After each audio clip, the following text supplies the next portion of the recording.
Er zijn heel veel verschillende typen EGO batterijen.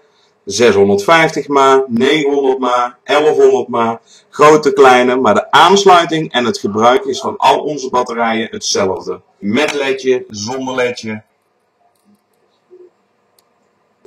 Een batterij heeft de EGO aansluiting, dat staat dus puur voor het bovenste gedeelte ervan. En hij heeft een 510 aansluiting, noemen ze hem ook wel, dat is de binnenste kleine aansluiting. Om een batterij op te laden heeft u een USB-lader nodig. Aan één kant van die lader zit een lampje. Dat lampje wordt rood als hij aan het laden is. En het lampje is groen als hij klaar is. Er zit een beveiliging op.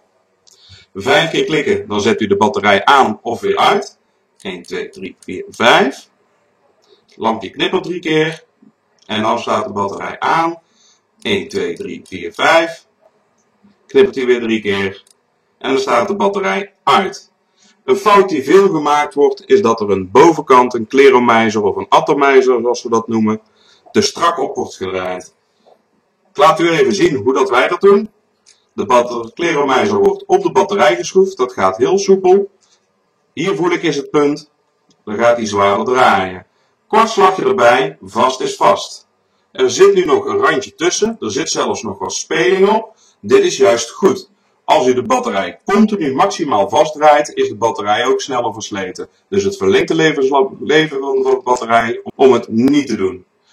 Elke dag wordt meestal de batterij omgewisseld en opnieuw opgeladen. De batterij moet voordat die opgeladen wordt even gewoon met een standaard tissue, waar je een puntje van draait, aan de binnenkant droog gemaakt worden.